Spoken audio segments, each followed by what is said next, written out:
So we'll go through albums and just see where we go. Yeah. Okay.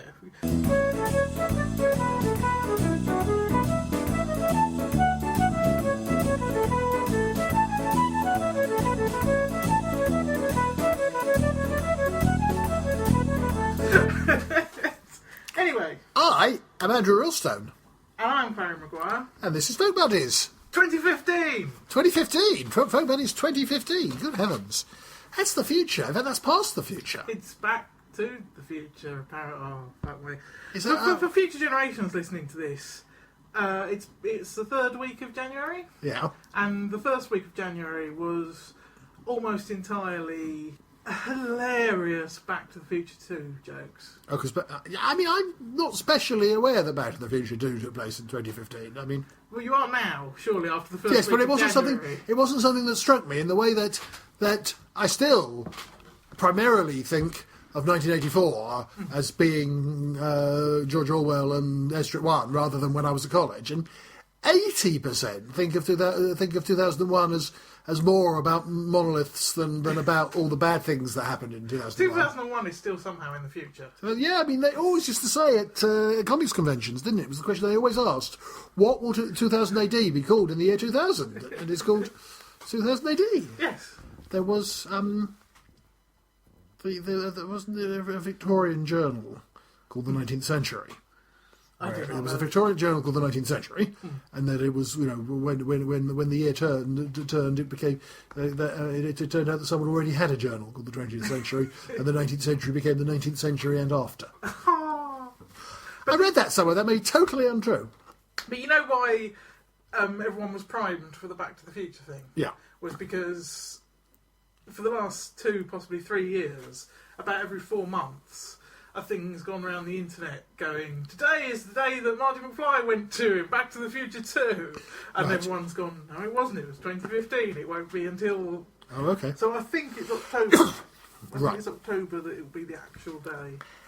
And then we can just put it to bed. Those are films. I mean, we all have films that we get obsessed with. Those are 3 films that I saw at the time when they came out, and I thought they're quite good films. And I understand that things like The Matrix. I can see that for people of a particular age, The Matrix is. But Back to the Future, they're teen comedies. They're okay. I think the thing is, Back to the Future prefer and Bill and Indiana Ted. Jones, for a certain generation, of which you are not part, Back to the Future and Indiana Jones have a similar effect to Star Wars. Yeah. Because they kind of hit the telly Yeah. Oh, yeah. at the age where everyone was wanting something to run around their back garden playing. Yeah. Though. Yeah. Anyway, it being 2015, we're going to spend at least this podcast and probably the next one looking back on 2014, I guess. Yes. We have a stack. At least I have a stack of CDs I acquired over last year because I still don't really believe I've got a record unless I have a little shiny thing to put on my shelf. I do download stuff, but at festivals and listening to going to gigs and things, I sort of am inclined to go and buy it and possibly get the guy or the girl to write his name on it and things. So I've got a stack of this stuff. So we're gonna listen to some of it and see if we can reach our usual Folk Buddies level of agreement on it. This is notionally labelled small CDs. That's not because the CDs are smaller, because they're mostly from the smaller bands that I've heard at festivals rather than the big famous people. So let's pick a CD from our pile and see if it's going to be a folk hit or a folk miss. Sorry, I promised I wouldn't do that. And the one at the top, I checked. This may not be the exact one you've listened to, but it's roughly but this is the Firepit Collective. The one I'm actually holding in my hand is a CD called To the Lost, which came out literally in December. I think you listened to one that was called Something Amusing with Pretty in the title. Yes, I think it was. It was called. I was just like, while you're consulting your notes, it doesn't obviously come across on a podcast. It's called Pretty Much There. Right. Pretty much there is what I listen to. It doesn't come across on a podcast, but that is actually a really lovely item. It's got fantastic cover art and just looks like a nice little thing. No, you see, when I said we were going to agree on everything, I meant we were going to disagree well, because you know what the first thing I was going to say was? Literally, the first thing I was going to say was how nice it is that in this age of digital downloads and stuff, people like the Firepit take the trouble to make these CDs desirable objects. And look, you haven't seen inside it yet. Actually, I think I'm sorry. The disc itself isn't actually there, but the disc itself has got the picture on it, and it's got the lyrics, and the lyrics are printed on a poster of the cover. I mean, it's a nice. thoroughly. You'll have to take a photo of it and put it. I will. I mean, it's a thoroughly nice thing, and there's little essays on the back about all the music. So it really makes the thing a desirable object, and you know. And it's down to the cardstock and everything. They've just printed it on a nice over the cardstock. And the CD is shiny. Billy Bragg said at one of his gigs that he did a spiel about there being a Merc table, a table, and said, and remember, no one has ever auctioned a Billy Bragg MP3 on eBay. So you listened to a couple of Firepit Collective I listened things. to I was talking about this with you earlier. Yeah. An awful lot of these bands we're going to be talking about, have not even as strong. I've really struggled to form an opinion on. So Okay. I've just listened to too much, and I've kind of burnt myself out a bit. Now, Firepit Collective, I think you've seen them live quite a few I've seen them live times. 3 times. Yeah. 3 times. And I enjoyed them. There was one of the albums, I can't remember which one it was, that I listened to, that I did find very, very bland, but I don't think it was the Firepit Collective. Okay. But no, it seemed decent modern festival music sort of thing. Okay. Yeah, I mean, actually, I'm going to have to say here, and this is going to be in contrast with what I'm going to say when we do the award ceremony, the award show in a couple of weeks. I was fairly disappointed by all 3 of the Firepit Collective CDs. The live shows are pretty, and at the pub down the road, I think the Firepit Collective are just about the most exciting new band going. I think they are. In one sense, they seem to be doing something slightly different with folk music, and in another way, it's going right back to, genuinely their background is travellers sitting around a fire pit playing. The set they did this year at Priddy with the guy playing the spoons, who they described as having found him lying in a hedgerow and asked him to join the band, and that felt. I mean, that all felt real. Yeah. I didn't think that any of the rawness and the danger of their stage act comes through in the studio CD. I mean, there's flashes of it. He does Bella Ciao. What did you think of that one? I mean, he's quite cross in that. I think the problem is I had previous versions I'd already heard in Yeah. my head with that one. Yeah. So I was associating. I guess I was going to Chumbawamba, the great Chumbawamba, do a very bland version of Bella Ciao. Actually, I like the crossness, and this beautiful flower is growing on the grave of a partisano and all that. I played it to my mate Jonathan, and he said he thought it sounded a bit like a sort of a sixth form lefty pretending to be a. Was this the Firepit Collective? Yeah, pretending to be an anti-fascist. I mean, this is the thing, because you said a minute ago about them feeling. I can't remember the exact wording, but the idea was that it was something you hadn't particularly heard before. Yeah. Whereas I quite often will enjoy them, but I don't think I've ever heard them live. You haven't? No, I've only heard CDs. And to be honest, they are, for me, they feel like very much an example of a particular genre rather than an original voice. I would very much hope that you will hear them live, and I'd be really interested to know whether, if you hear them live, you'll think essentially the same, and it's just that that they are something. I haven't heard something in this genre, or as I think they've just been slightly.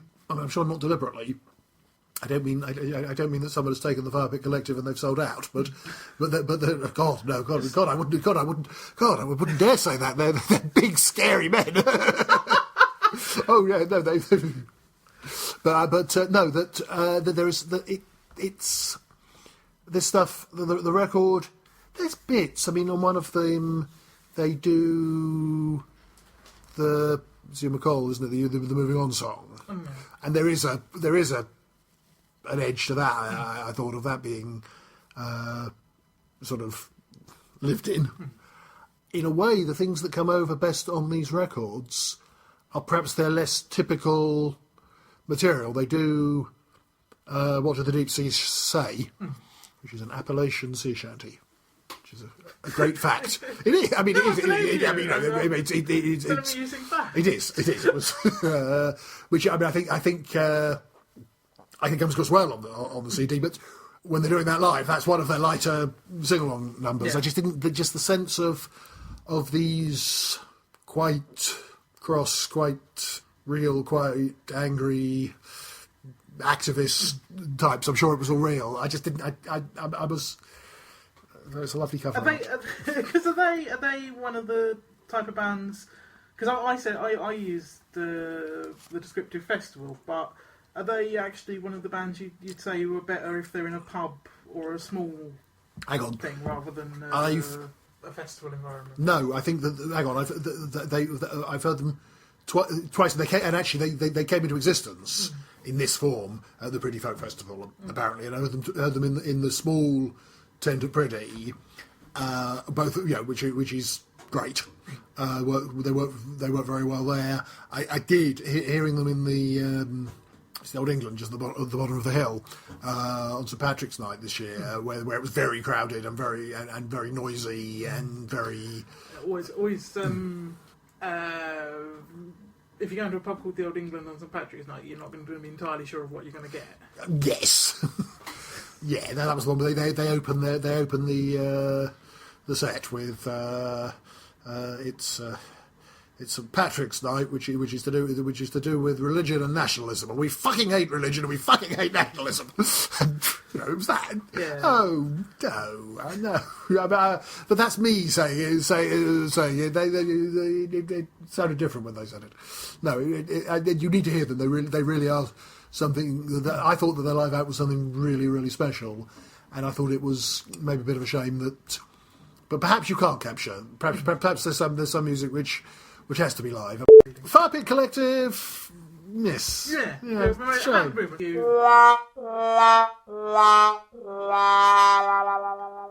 So, what should we talk about next? Next on the pile is Ushti Baba. Ushti Baba. Now, Ushti Baba are described on the back.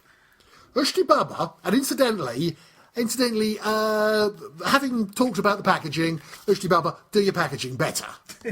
We've got. It's a nice enough picture. It's a nice enough picture. Actually, the CD itself, which is little sort of almost like tarot card images of them, it's quite nice. So there's a nice picture on the cover, but basically it's a CD in a sleeve. It looks like it came on the front of the Games magazine. And this is a shorter. This is an EP. But Ushti Baba, it says on the back, Turbo Folk Step Gypsy Jungle. Now, hang on, I think they were called something else when I heard them. I think it was Turbo, but yeah. Turbo. Now, what do you think about? Yes, because these were the ones who I got mocked about for describing them as a sort of gypsy klezmer outfit. You've never forgiven me for saying they're a sort of a gypsy klezmer. It's because you said everything. No, I did not. Ushti, but no. How did you like the Ushti Baba gypsy klezmer? The problem is, Ushti Baba, I can never settle to. I mean, they're clearly a decent band because they've. Well, I was going to say they're clearly a decent band because they've found some level of mainstream success, but that doesn't always follow. But the problem is, someone who I really, really hate was the first person to tell me about them. So they are now forever associated. No, you. You've heard of them before. I've heard of them before. Who told you about them? Oh no, of course not. Business. Yes. Tell the internet world who you hate, Clary. But because they were the first person to tell me about them, I've never. Even if I sit there and go, no, I'll put my Professor X helmet on and rid myself of all human wasp name and just judge them on their own. And all I'm sitting there is just going, oh yeah, this is the sort of music a prick would like. And it's indistinguishable from bands that I do like. So it's clearly just this baggage I brought to it, but it means that I am no use to hear, and you will have to tell the world what Ushti Baba are like. Ushti Baba are a sort of gypsy klezmer. Okay, Ushti Baba are... They are...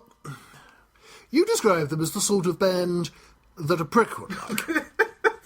I do think that they are the sort of band that does become popular with people who perhaps don't particularly like folk music. They have an accessibility, I think. They use some mainstream folk material.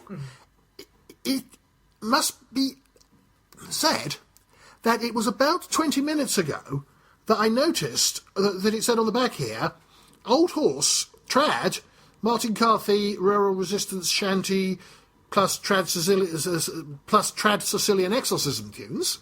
I'm going to read that again because I like reading that. Martin Carthy, Rural Resistance Shanty, plus traditional Sicilian Exorcism tunes. I've heard them live, a few times, and I've listened to this a lot because it's good music to listen to. I had completely failed to realise that buried in track 4 is Martin Carthy's, Poor Old Horse. I mean, it is in there. It is in there. The material is a long way under the arrangement. Actually, they do Bunny Ship the Diamond, which is a more straight singing of what's a good song. Now the turbo... Hang on. There's a kind of music that young people listen to called dubstep, isn't there? And that involves... playing the Doctor Who theme music upside down in a bucket. I thought the characteristic thing about dubstep was it involved the... Wob. The wob, the beatboxing thing. The person making noises with his mouth going... That's different from beatboxing, but someone's using his voice as an instrument. Yeah, that's not characteristic. That's not. Yeah, but right for the purposes of the conversation, yes. Well, no, you tell me. Well, dubstep's more like jungle than it is like beatboxing. I think you're probably right that jungle is what the young people were listening to 20 years ago, Andrew. Okay, but just tell me some information on jungle. Jungle is what the young people... Where do I start? I'm going to get my big book of jungle out. There are points in Ushti Baba where there is definitely people doing a guy doing that thing. Yeah. I'm doing a brilliant mime.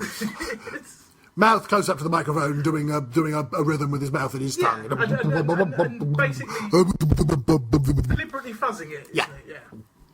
Yeah. In a way, the fact of selling it with this silly name actually doesn't sound to me entirely different from lots of klezmer type bands. It's mostly very lush, very exciting, very fast moving, dancey folk music. Yeah. From the dubstep jungle wibble, it could give you the impression that it was electronica and doing really strange things. Kind of magpieing, isn't it? It's just taking the nice bits from all things. I mean, one thing, and this is both, I think, a compliment and an insult, in that I suspect there are an awful lot of people in the UK for whom the folk section of their CD cabinet is a Bellahead album and an Ushti Baba album. Yeah. And as I say, I don't mean that. I think that's literally balanced on it as much of an insult as it is a compliment. Bellahead have become very mainstream. I mean, sorry, they haven't become very mainstream. They've achieved mainstream success. They've achieved mainstream success. But I always feel that it's still very, very rooted in John Bowden being really interested in the tradition, and they come across as people who'd be doing it if they were losing money on it. Yeah. And the fact that they're still, as I said, taking the trouble to go to pubs afterwards and just play very straight diddly-diddly-dee folk music. I don't know where this is leading, because I don't know how interested Ushti Baba are in the tradition. They must be. They are sufficiently interested that they can go and dig out a 1920s Yiddish Broadway number and circus ballads and all this. I mean, didn't you have a phase of actually being quite interested in straight klezmer music? Yeah, I've got loads of klezmer, and I've got loads of. When you were saying, they were interested enough to dig out 20s Yiddish Broadway, that's actually quite easy to get nowadays. There's a huge, it's just a huge amount of pre-war and immediately, and like up to about 1960, really, American Yiddish language music and radio stuff. Mm-hmm. I don't really know where to go with it, but it's great stuff, and it's out there, and you can. I think a lot of it possibly wasn't properly copyrighted and things, so it's cheap to put out. So there's a lot of like box sets for a tenner of a million Yiddish language klezmer tunes and things. There's a really, really good compilation, which I can't remember what it's called. I'll try and put it in the notes, but it came out. God, it was probably about 6 or 7 years ago, if not longer. That was a compilation of actually Yiddish language swing music, which, just by the nature of the fact that it was selling to an older crowd, goes a bit klezmery, and it had all the adverts and the station IDs and things in it as well. Fantastic piece. I'll have to dig out the name and the publisher and put it in the notes. But, so what did you think about what these people were doing with that kind of material? Was it dubious cultural appropriation? I don't think so. I mean, I'm assuming at least some of them come from a similar background, because it's not like a unique thing they're doing. There's that band I occasionally like, say that like some of their songs, Golem. Oh yeah. Golem exclamation mark. Oh yes. Golem without an exclamation mark are a death metal band. Obviously. and you know, horrible Orlando Palmer.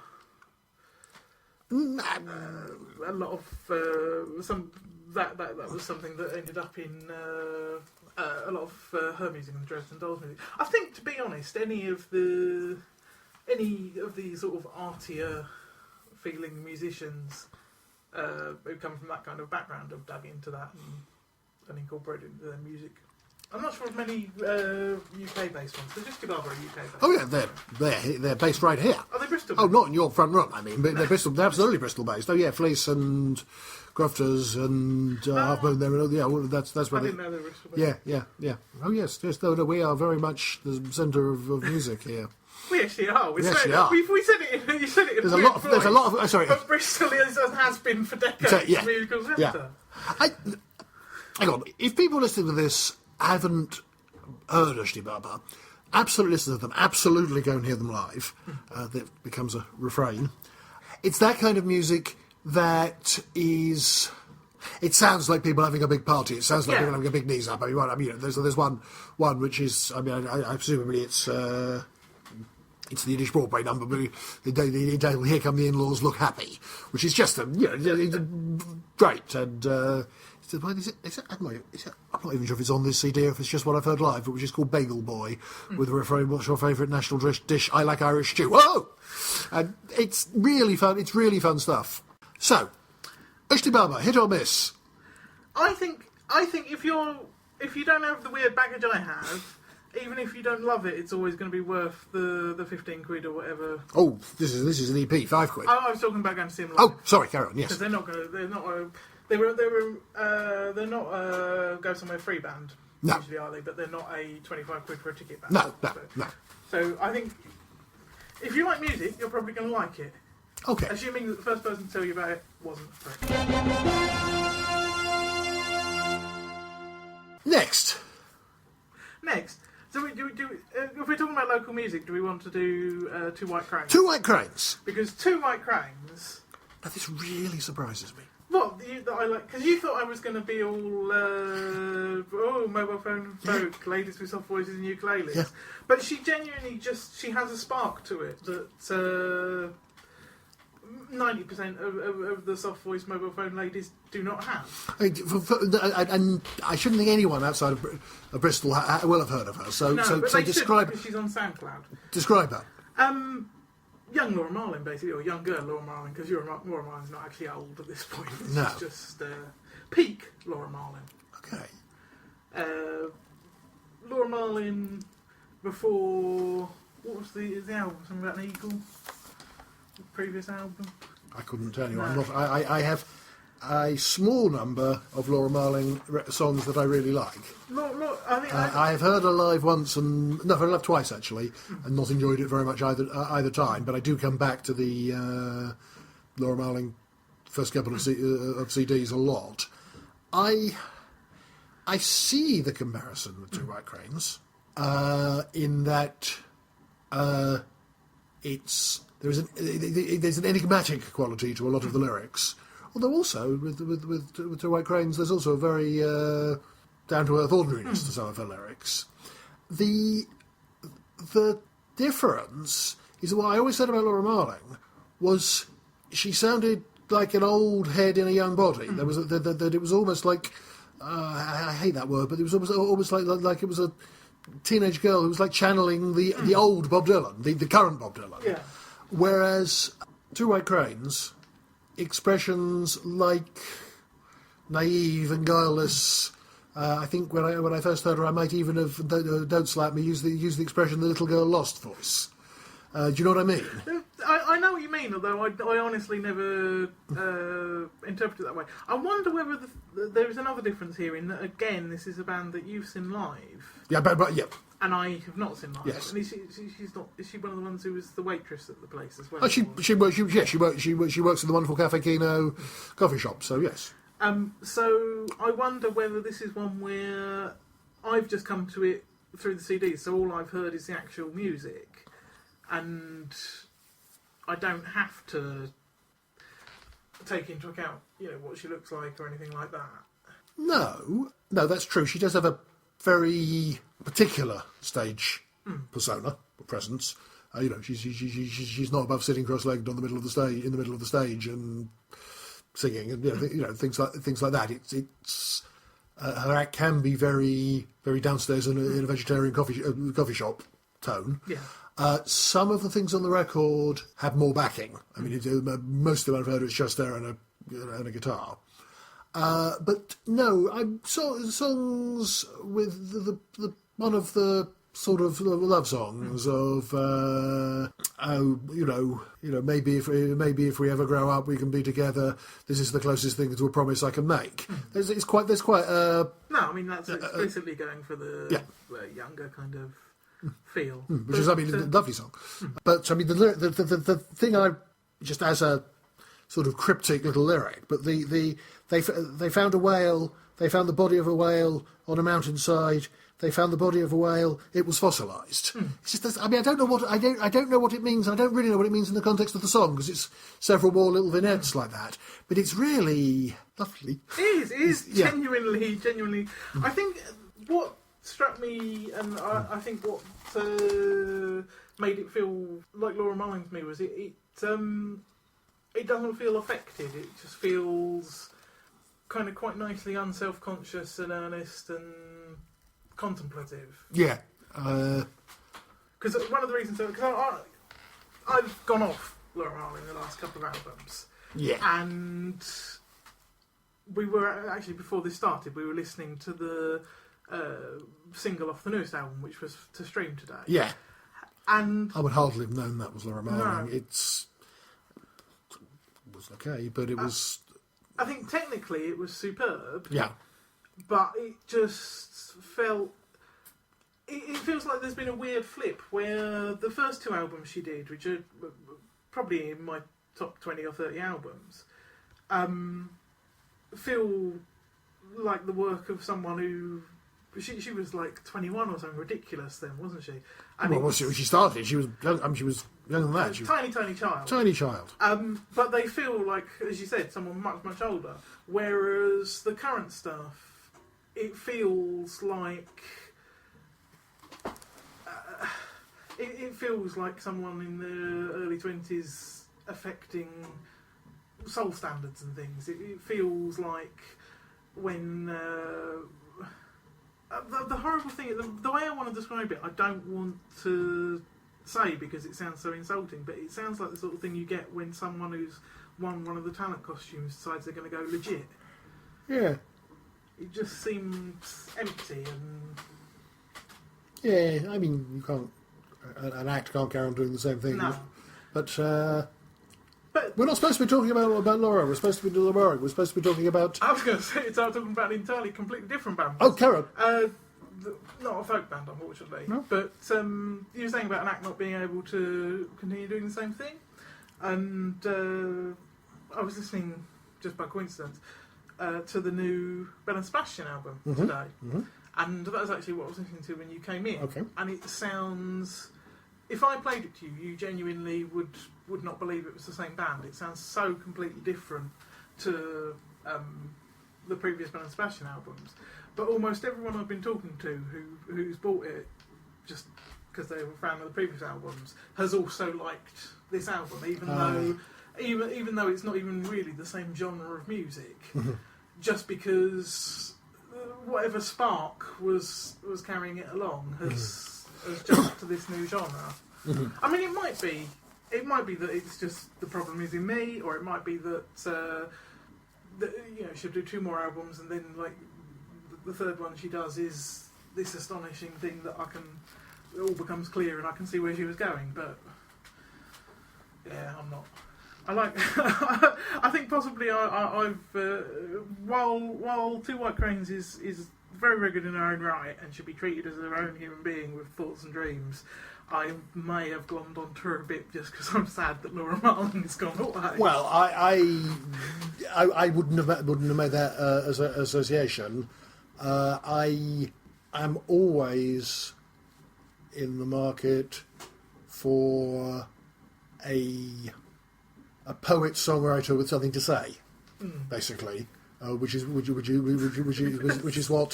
I think. I agree with you absolutely, and I understand what you say. It just was the worst. It was the most Rick the Poet way of phrasing it. I think you just came across as I'm always on the lookout for a poet songwriter with something to say. Yet I still can't drink in pubs.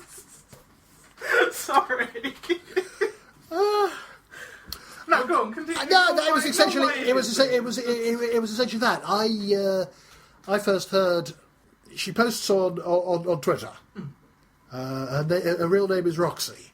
Huh. And I may start saying Roxy, not claiming inside knowledge, but just it feels ridiculous to be saying. As Two White Cranes did. Two White Cranes. I first heard her opening for the Weird Guy, Richard Dawson. Oh yes. I get someone who's the closest thing to mainstream success as he's ever going to get at the moment. Yeah. Which is... and there were a couple of other people on who were very good guitarists and things who have, because they tend to do this at the Cube, they tend to have quite a lot of support acts. Who have completely slipped out of my memory. But from pretty much the first point that she stepped onto the stage, and with a little guitar and be a little bit self-conscious, and just goes into this, you say I love you, and I just thought, that has all the qualities of sort of truthfulness and immediacy that I look for. She's a very good guitarist. I did think a couple of the songs on the CD I perhaps could have done without some of the drums, and some of it I would have sooner it was a little bit more basic. And then you get into some of these other songs which are quite strange and cryptic and like little haikus, and I hope she becomes really big, but not so big that she doesn't still play in little cafes in Bristol. So I think that's a hit. We're both saying hit. We're both saying hit about her.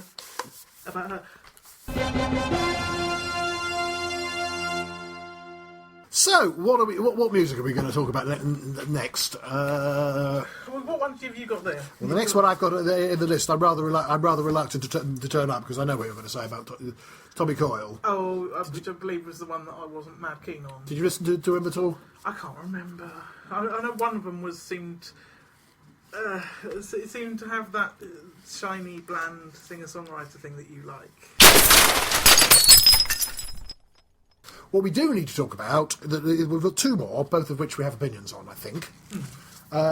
This is the Buffalo Skinners. Now, the Buffalo Skinners, statistically, are going to be very good. Right. Because statistically, I first heard the Buffalo Skinners before they weren't at the York Folk Festival, but I heard them busking in York, and the hit rate of bands I first encounter busking in York has been very, very high so far. So I've subsequently heard them playing at a pub round here, where they were also very good. Now, what did you make of them? Now, the Buffalo Skinners. This is actually something I should have raised earlier. A bit like the ones with the sheep stealing. No. The Buffalo Skinners are the ones who were doing their own. They're all original songs, but they're mostly mock Americana. They're doing songs called Louisiana Chain Gang and stuff like that. No, I thought they weren't bad. Which, given that I'm not mad keen on that kind of faux Americana stuff, am I? Sometimes you are, and sometimes you aren't. The ones who do it really badly, you don't really like. But I think it's one of those two local guys who do the classic old time Americana. They're fantastic. I just really like the chap with the hair because he was doing Christmas carols at the Hillgrove. Oh, he's part of the before Christmas, the pub, the Hillgrove that we go to, seems to be having a lovely pub, best selection of beer on that street, definitely. It's definitely. I think it's one of about the 5 best selections in Bristol. Yeah, definitely.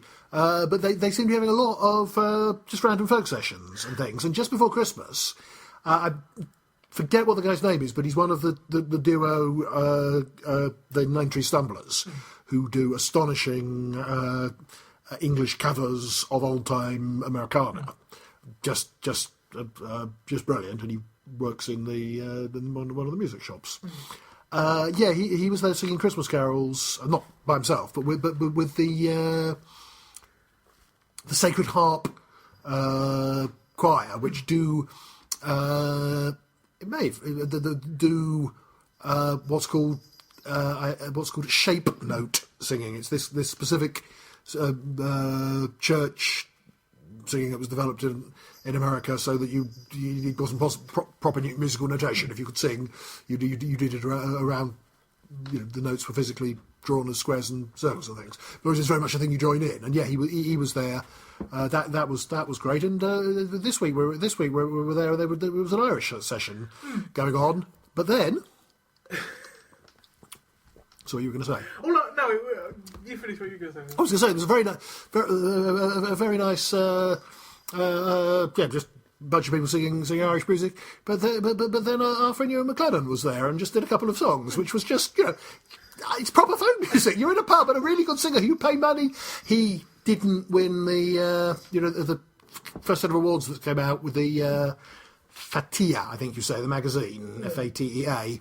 He failed to win the Best Male Vocalist. Ask me who won the Best Male Vocalist. Who won the Best Male Vocalist? Oh, Luke Jackson. And actually, how many times did you vote? I don't think I voted at all, actually. I think it was that sort of thing. All I was going to say is that I think the Hillgrove has always had a lot of music on. It's just, it's been overlapping when we've been there. Oh, okay. But yeah, let's talk about the Buffalo Skinners. Right, so your opinions. Okay, this was the album I bought when I heard them busking. They've actually got another album out since then, so I think this is just called Eponymous. Okay, I really like it. But I find it... I had a really good word. Not unpindownable. Not elusive. Not enigmatic. Oh, we have our visitor. Sorry. Cat just sniffing the microphone. Hello, pussycat. Do you want to purr into the microphone? Ridiculous animal. Their music, so far as I can tell, it's all original. Yeah. It is... Whether it is a conscious pastiche, whether it is just slightly derivative, or whether they're actually doing something quite clever of referencing other songs. They kept reminding me of other things in complicated ways.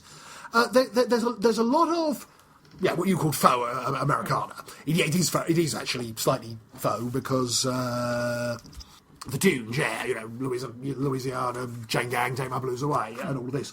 But a lot of the harmonies are actually much more calling to mind sort of early Beatles and stuff. There's a lot, so it's not. It's in a style, but it's a British pop music take on that style. So there's a lot of that. There are a couple of sort of veering towards being spoof spirituals, veering towards being spoofs of religious songs. Yet at the same time, actually very good. I mean Oh yeah, here it is. It says, Lord, Lord, Lord, can I please have your forgiveness, and I'll try to make a friend in Jesus, and I will not lie, cheat, deceive or steal, and I promise I won't do no long, no more. Now, I mean, I'm guessing that's a spoof. I don't think they're a Christian band, but it's on the cusp, isn't it? It's on the cusp, isn't it, of being silly and not. And then there's another. So you've got that, but there's also, and I think it's the bass player sings a couple of songs. And I swear, I was actually being driven somewhere, and it was on the car radio, the car CD player, and I was genuinely thinking, have I put on a rather obscure late Dylan album here, or is this covering a Dylan song? I don't think that it is. For the years will gather upon you, age will find you in your sleep, and the sycophants who once did surround you, they will leave when they have what they need. Oh, Hannah, change your ways. Oh, Hannah, your days are numbered. That's pure late Dylan, isn't it? Except it isn't. At least I don't think it is. And then he does. There's one which is called "Long Time Coming." It's not the song "It's Been a Long Time Coming," but one of these days the change is going to come, which is a spiritual. But it's got that title, and it is so much invoking. Or to me, it sounds so much like late John Lennon, the sort of John Lennon of Watching the Wheels and Isolation, that I actually can't tell if it's trying to provide trying to sort of do a commentary, or whether it's just that these people are relatively new and it's sounding like a lot of the records they like. But and it makes the record.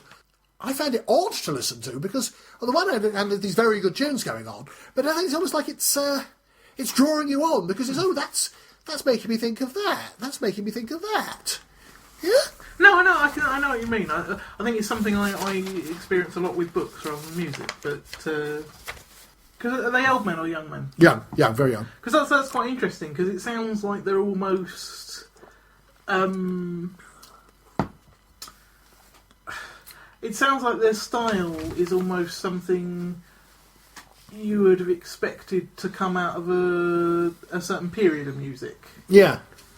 You know, their influences aren't just all the things that have come before, but the things that came at a certain time. So that is very interesting. Yeah.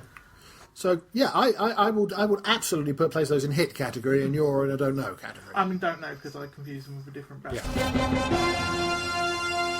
Which leaves us with Sid and Jimmy. Yes. Who I've been raving about, so I'll let you talk. Oh, they don't, because they don't actually. The name of them as an act isn't Sid and Jimmy. Their Twitter thing is Sid and Jimmy. They're Jimmy Aldridge and Sid Goldsmith. Yes, because for ages I thought they were this thing I didn't particularly know about, and it turns out I'd heard a bunch of them and. Oh, you had? I mean. In what sense had you heard a bunch of them? Just musically, Andrew. But no, They're a local band. They're a local. Sorry. I think they turned up on playlists as well every so often because you're not my only folky friend, and so periodically, for the listeners at home, Andrew made a face. But yeah, I feel a bit bad because with the exception of Two White Cranes, my input has been marked by a lack of strong opinions. And I know you certainly do have very, very strong opinions about this act. I do. So if I defer to your much stronger opinions at this point, I think they're very good.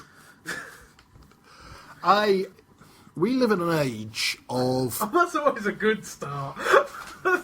God, I'm sitting back for this one. We live in an age of turbo folk jungle dubstep, of Jim Murray saying his new band was it more like Status Quo than Still I Span? I think it was probably something cooler than Status Quo, but Bellowhead filling the stage and jumping around, and the fact that there are still you can still captivate an audience and make a fantastic CD basically of two young men singing old songs extremely well. There isn't anything particularly edgy or tricksy about it. They're picking a mixture of traditional songs, some well, it's all true. Hang on. They're everything is firmly in the folk repertoire. Some of them are actual traditional songs. Some of them are more modern. They do a astonishing cover of the Johnny Cash song. I don't know if it was originally a Johnny Cash song, but I know the Johnny Cash, the LNE Don't Stop Her Anymore, about the coal mines closing down. The Chemical Workers song, which is, I think, Ewan McCall, isn't it?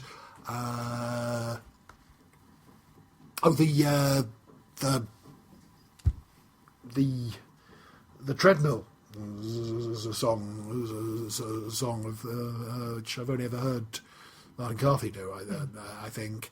And a really, what did you make of their Chris Wood cover, the version of The Cottager's Reply? Oh, I think we covered this on an earlier podcast. I think we discussed. I don't think you'd listened to it. I don't think you'd listened to it at this point. Oh, because I honestly can't remember what my opinion was. Right. Well, they take Chris Wood's Cottager's Reply. They put a refrain into it. They fold back in some of the words of the original ballad. It's not a new song. But it's a new take on that song, and I wouldn't have thought that anyone but Chris Wood would be able to do that song. I think that song, and it's they do the one about disability that Dick Gaughan sings, "What You Do with What You've Got." It's just the album and the act is just track after track of proper hardcore classical folk songs done freshly and brilliantly. I just love the album to pieces. I just think it's an amazing thing. Well, this is the thing. We talk about different things and we have different tastes regarding folk music, but that's the sort of band that's really at the kind of core of the genre. That's the sort of band that almost defines the genre for most people, isn't it? Just doing good versions of.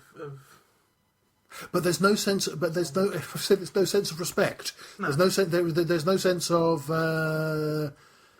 heritage. Of we're real old fashioned us, so we're gonna pretend we're the Copper family. They're songs. See, I think this is one of the things where our worldviews slightly diverge in that I almost think that is inherent in the idea of good versions. I think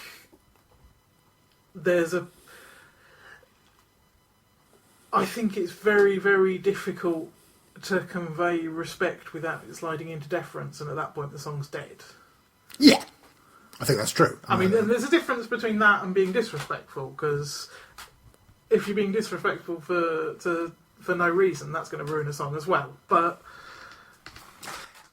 yeah, I think here's the thing: you can hear someone in a folk club or at a sing around who is a very good singer and who's going to sing "The Blacksmith Called in Me" or "The Christmas Goose," and he's going to do it very well. But I guess what I mean by reference is there can, in that context, be a sense that, I'm singing "A Blacksmith Called in Me" at a folk club.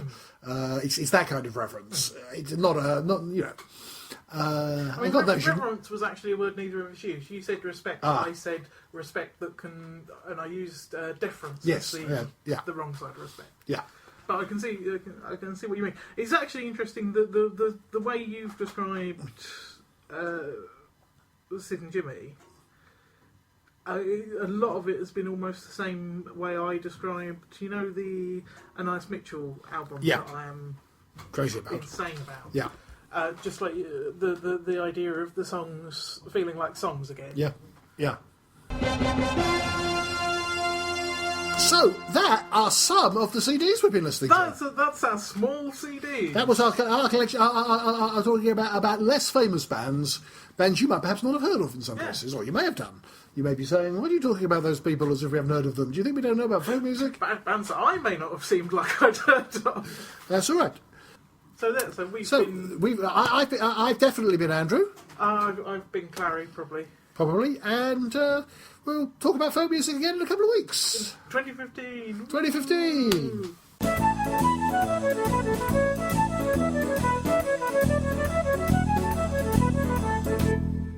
I'm going to open up another beer. That's a brilliant idea. That's a Bristol beer factory. Bristoltoe. I like puns. And beer. If we say friend of the show, Bristol Beer Factory, do you think they'll give us free beer? Free beer, always. So, this is... we could do it like those comic book people and pretend we're doing it. Friend of the show, Consequential Friends of the show, Consequential Comics. We're having our beer tasting interlude, and we're drinking a Bristoltoe, which was the Christmas 2014 beer from the Bristol Beer Factory. Bristol Beer Factory, did you just say? No. I think you did, The Bristol Beer Factory, which is an oatmeal porter.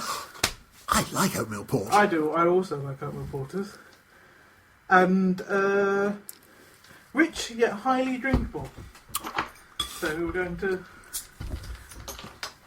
drink it highly while pour. I like oatmeal stout very much, but it doesn't often come up. No, I like oatmeal stout. I think one of the local ones does an oatmeal stout, I think, because it's very, very occasionally on tap. Okay, yeah. And it's always a big excitement when you go into it. Yeah. That was one of my Christmas presents was the... Oh, well, thank you for sharing your Christmas present with me, yes. Because I got a box of beer for Christmas. Oh, that's very interesting. That is dark, but it's very good. It has a floweriness, doesn't it? I'm not being. I'm sorry. I'm not making around. There's a. No, it genuinely does have a. It has a.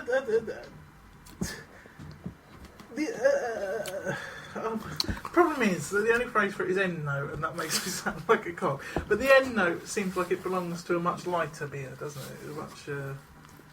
Yes, you're right. It does make you. Well, the problem is, if you say aftertaste, that sounds really unpleasant.